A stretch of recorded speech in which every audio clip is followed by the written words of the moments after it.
The real reason why most people will never change their health is because they are stuck between these two stages right here, pre-contemplation and contemplation. This model right here will explain everything to you in detail. If you've ever struggled with this, or if you know somebody and you're just wondering, why do they keep making the same mistakes? And why do you keep making the same mistakes? Why do you feel like you know you should do something, but you just don't do anything about it? I'm about to awaken everything in you with a model, not just this, but something I'll introduce to you later in the video. But to give you a brief explanation of this model, this was something that was developed in the late 70s and early 80s by some psychologists that were looking to observe how people quit cigarettes. And basically they saw that it wasn't necessarily a motivation or discipline or willpower problem, but this is just how humans work when we think about change. And to explain it to you, we all start right up here, pre-contemplation. So let's go ahead and give that cigarette example. To give it a high-level overview for you, I want to think of it like this. Instead of going through drawn-out explanations, we'll say this. I don't want to quit cigarettes. There's no problem with it. I actually know there's a problem, but I don't care to change anything about it. That's how somebody thinks when they're in pre-contemplation. When they're in contemplation, they're thinking, well, okay, doctor kind of told me I might be at risk for lung cancer. That's pretty bad. Maybe I should do something about this, right? Then they go down to preparation. Okay, actively, I need to do something about this. I need to start getting the gum, the Nicorette gum, or the patches, or I need to go out to a support group. I need to try to make this work in my lifestyle. They make the plan, they go down to action. They are actively creating evidence that they can exist in a life without cigarettes. And they're just going through it. Maybe it takes about 2 to 3 months, 2 to 4. They count the days, they get the reps in, and then finally in maintenance, they are free of cigarettes. So they identify as somebody who does not smoke anymore. They used to, but they don't anymore. And sometimes there's an optional stage called relapse where, like, okay, maybe something happens in your life that gets you real rocked and down, and you end up going right back up here, right? Where you're like, I need cigarettes again. Let's go back to preparation or pre-contemplation. So this model helps explain that it's not necessarily a character flaw, but it's a values judgment. We judge what we decide to do in our life with our time, our attention, our focus, our energy, everything. It all comes down to, what can I get that I don't have to work as hard for? And the thing about cigarettes is they provide a quick sense of relief and euphoria. I don't know if euphoria is the right term. I've never smoked before. Maybe I've had some cigars. Don't tell my parents. But yeah, basically it's a quick thing that they can get that helps them cope with something. Okay, and we got all kinds of coping mechanisms in the 21st century. Okay, we got cigarettes, we got phones, we got food that's fast and ready to get consumed down your gullet, that is quick and easy. We have so many sources of coping mechanisms, and what ends up happening is so many people stay between pre-contemplation and contemplation so much, and it's like, it's weird, okay? In 2026, at the time that I'm recording this, a lot of we're not in an information gap of not knowing things anymore because of the internet, right? You're watching this on the internet. You have ample access to anything you could ever possibly want to know. And yet, we find ourselves stuck still because it's not an information problem. It's a values problem. It's a values judgment. It's, I know, but I don't want to do anything about it. Now, I'm going to introduce a framework for you that's going to blow your mind and help you change how to get out of this mindset. Well, yeah, I know I should, but how do I do it? How do I actually commit? How do I actually build back the trust that I need that I can actually stick with it? Let me erase this and I'll be right back. This right here is the passenger versus driver model, and I developed this through reading a lot of books, trying to understand why we do the things that we do, and just trying to understand the modern mechanisms in which we think on changing ourselves, right? Because like I said before, we're in a time where we have all the information at our fingertips to be able to do something about our situation, and yet we hold ourselves back or do something about it. And this model explains it. So we operate in two systems of thinking, right? We either operate in a passenger mindset or a driver mindset. We either think we have control and agency over our lives, or we don't. We feel like we can't do anything about it, okay? And A passenger mindset is like you've tried before, but you're just like, I just can't get the hang of it. I'm not sure what to do, and that ends up being a character flaw on your part, or you think it's in your mind that you're like this. Whereas a driver is more like, well, I made that mistake one time. I'm going to see what I did wrong and then try it again, right? They experiment. Now I'm getting ahead of myself. Let me go ahead and list off the attributes that I wrote down here for each one. So in a passenger state of mind, we're going to minimize the problem. So I'm going to use myself as an example, and I've already taken care of my health, but I've not taken care of my dating life. Okay, that's something personal I'm willing to admit on here. I'm currently trying to do something. I'm currently in the driver state of mind for my dating life, but I used to be a passenger for a long time. Okay, at 30, there's a reason I'm single, right? I've been a passenger in my 20s for so long because of these things. I would minimize the problem. So let me give you, I'm not going to explain like through weird detail everything, but I'm just going to give you how I think to help you understand it, because you may go through the same things. So for me, I would minimize the problem of not having anybody. And I would think to myself, okay, there's just nothing to worry about. I'm fully fine with my family and my friends. I have a good friend life with them. I play D&D with my friends. I go out. I have dates with myself. And the times that I did date, it's like, well, it always just never ends up well. And blame circumstances and not the self, right? And so I would just constantly minimize not having anybody. And I think we all try to do that through some means to try to cope with our situation. And we just try to like, it's not that big of a deal. But in my mind, deep down, I know it kind of is. It kind of is, because it's something I feel like I'm missing out on big time. It's evolutionarily wired in my biology to want to do that, right? Within all of us.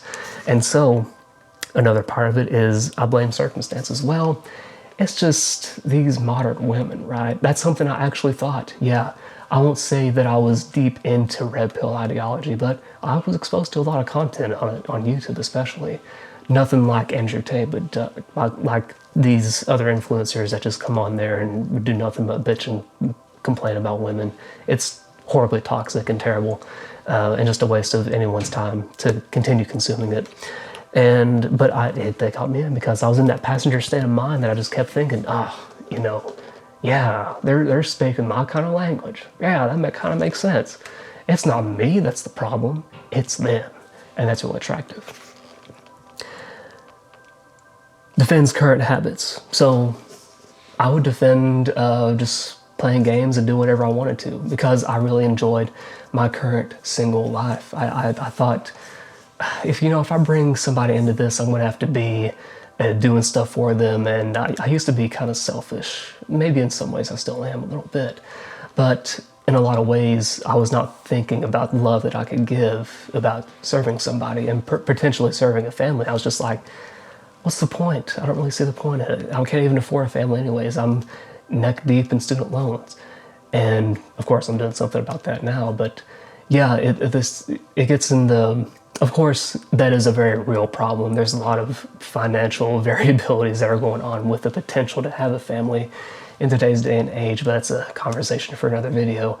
But essentially, I would let that story influence my circumstances, and it removed my agency. It removed my ability to think I could do anything about my situation. Passenger mindset. God, I can't read my writing. Postpones motivation. So I would keep postponing, like, oh, I don't need to do anything about this. I'm just going to wait until I feel ready. I'm going to wait until I'm more motivated. I'm going to wait until the perfect outcome, the perfect circumstance happens in my life, or just wait on something to happen in the world in order for me to start taking action in my own life. And that's a fool's game, okay? Because you just can't do anything about the broader circumstance of how life is in many ways. There's a lot of games we've got to play. You can either choose to play them or you don't. And it's good. I choose to see it as a game, but I'm not too concerned about like the outcomes, if that makes sense. I'm not bent out of shape if I don't achieve something, right? Because the things that I do currently to perhaps meet somebody, I still enjoy doing whether I meet somebody or not. And that's kind of the whole point, but I'll get into it later. And so avoids discomfort. All right, the passenger wants to avoid discomfort at all means. It's wired into our nervous system to want to be safe and comfortable at all times. Okay, we don't want any discomfort. We don't want to feel like we have to do anything. We want to just always have lives that are predictable and safe and like, there we go. Ain't gotta worry about nothing. But the problem with that is that you avoid achieving those things that you really want deep down. That it's that I know I should, but not going to. You avoid the discomfort, okay? And in change, discomfort is a prerequisite. It's a requirement. Oh God, no, man, I don't want to do that. See, that's the passenger. You probably reacted to that thinking, yeah, okay, passenger. And they consume. Okay, I consumed a lot of content. I consumed too much content on relationships. My ass never really having one. Never really having a long-term relationship. It's like it's like reading on how to be in the Olympics, but you're never going to be in the Olympics, right? Or you've never been in the Olympics or something. It's like, yeah, man, that'd be so cool to do. I would read so much dating advice and like relationship advice to like put in my head, oh, okay, so this is how I can be a good husband. Never having a girlfriend. Dude, come on. I just, that's the old me. That's old me. But let's talk about the driver side of this and what I'm currently doing about my dating situation, okay? To change what I'm currently doing for something greater, okay? You name the problem. Okay, so my problem was lack of awareness of this stuff right here, right? And it's just little pieces of pain that accrue over time about your current state of being, whatever it is you got going on. There's little pieces of pain that you're aware of. You're like, yeah, it's there, but it's just not enough. But I'm saying, pay attention to it. Magnify the little pieces of pain. You ain't gotta wait till you go to the hospital to know you gotta do something about yourself. All right, you don't have to wait until you lose an arm to know that, well, maybe I should not cut off my arm. That's a poor analogy. What's another good analogy here? You don't have to wait until you get a heart attack to know you have to eat less fast food, right? Well, my Uncle Johnny ate a McDonald's hamburger every day and he lived till he was 80. Well, good for Uncle Johnny. He's what we call a exception to the rule. Yeah, Uncle Johnny. It may work for you, but broadly, based on evidence, it does not, right? You can take that chance. And that's another point I want to touch on when people are in the passenger mindset. They take the chance, like, oh, it won't happen to me. I'll be fine. Yeah, okay, you can take that risk. You can take that gamble. Okay, take that gamble. See what happens. I will see what happens. And people are like sometimes so rebellious on doing what's good for them. It's so crazy. Like as a coach, that's just something I struggle with as a coach to get through to people, because I don't want to get into the habit of telling people what to do. People will just they'll literally just fold their arms, be like, okay, dude, cool. Nobody likes having stuff told to them. You need to do this, you need to do that, without the proper authority, I think, or whatever. Like if a doctor told you, you need to do this or you'll die, maybe you'll listen, maybe people will listen, but people will just take the chance, dude. They will take the chance and gamble on their bodies. And I'm saying, your body's it's you, it's everything. Figure it out. Okay, so I named the problem. Okay, I feel like a passenger in my own data life. That was the problem. I'm letting a lot of excuses cloud my judgment. I'm watching too much content on all these men telling me that women are the devil, and they're not. Okay, you take ownership. So I took ownership. I was like, okay, I gotta fix my algorithm, right? You know how a lot of YouTube and content stuff like that, it feeds you stuff you think you want to watch, TikTok, Instagram, all that stuff. It feeds you stuff that you pay attention to based on your retention graphics and all that, what you click on. You got to adjust your algorithm. So that's what I had to do. I had to if I see that person again, that influencer, I'm clicking not recommend, or I don't recommend this channel anymore. Okay, I'm trying to teach it that I do not want to be influenced by this content. Okay, because your content, my content diet influenced how I felt and how I behaved and how I acted. All right, that's another insight. That's just like, man, I keep viewing the same things and I keep staying the same. Oh, maybe it's the stuff that I'm exposing myself to, right?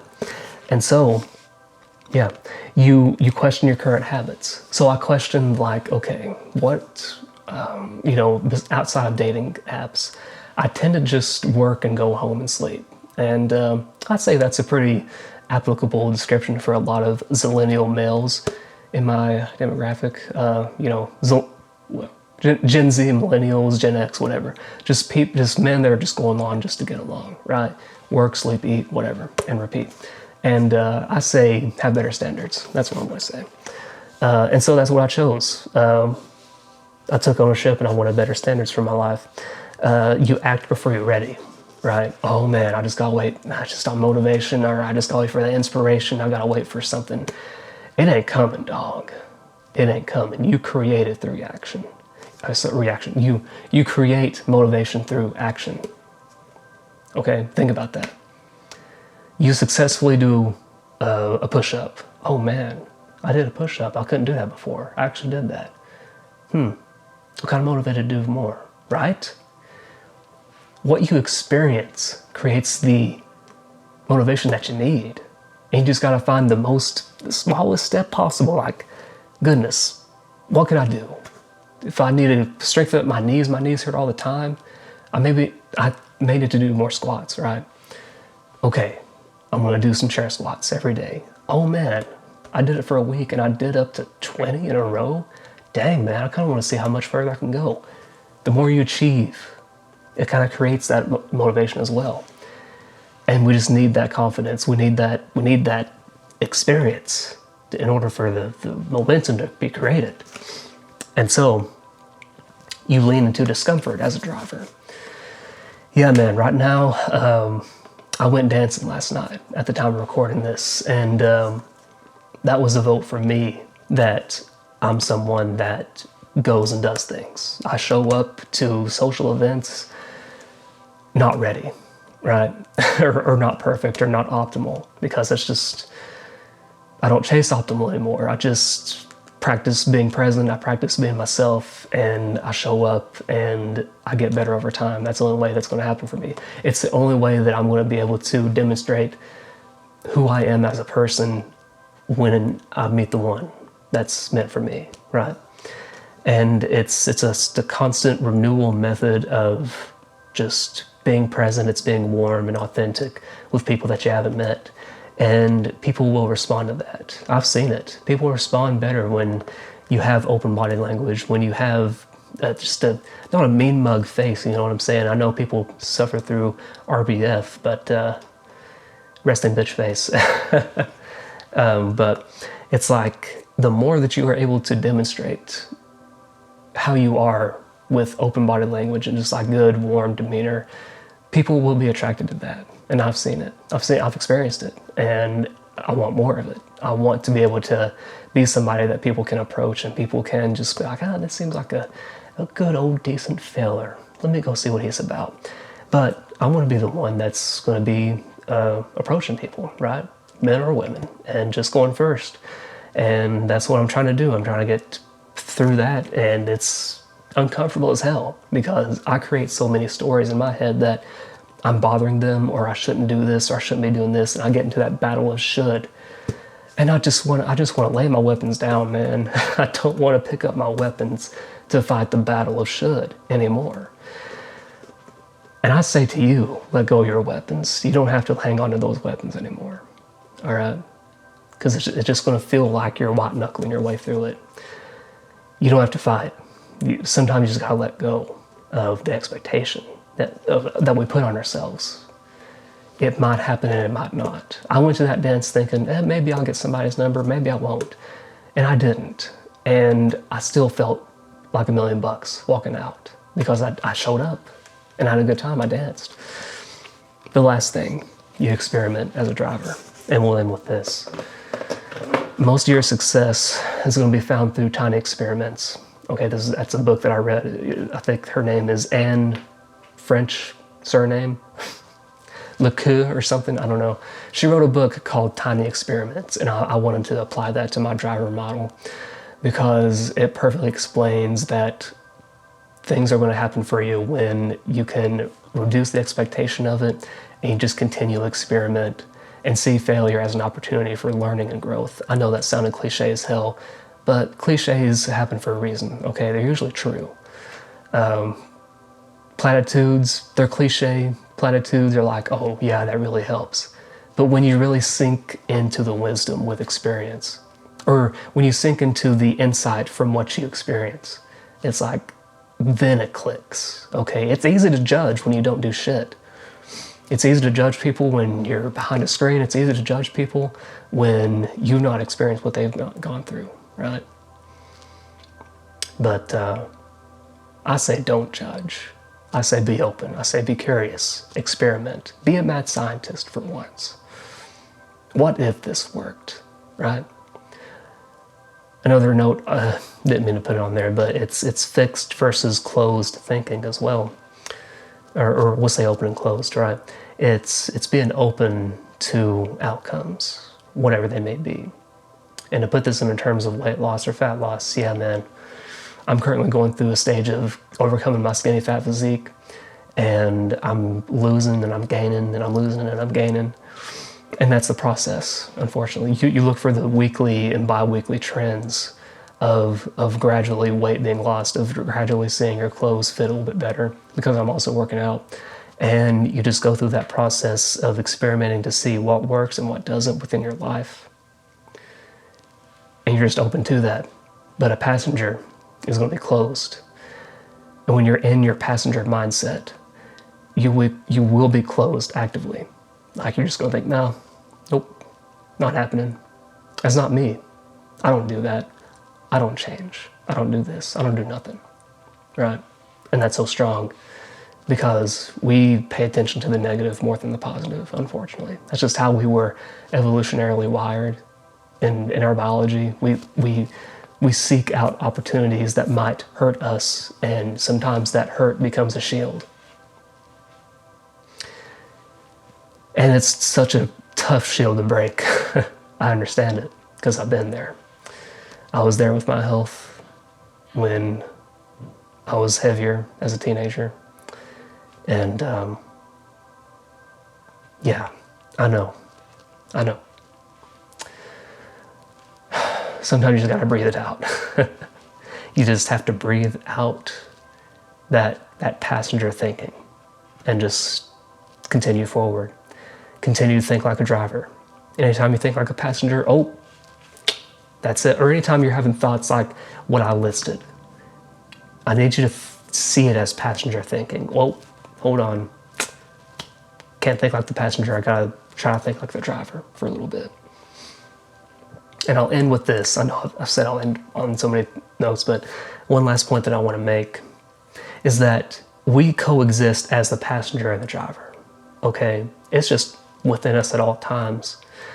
But sometimes if we exist as a passenger for too long, we accrue the long-term consequences of that. You stay in a body that's heavy in adipose tissue of fat, and you're heavy, you put a lot of pressure on your joints. That pressure is going to turn into joints and things happening that may get out of alignment when you're older. You may end up being at risk for more diseases in the future. It's a fact, okay? When you exist as a driver, you acknowledge the long-term consequences, you acknowledge the short-term costs, and you acknowledge the short-term gains. You evaluate everything and you say, my well-being is worth it.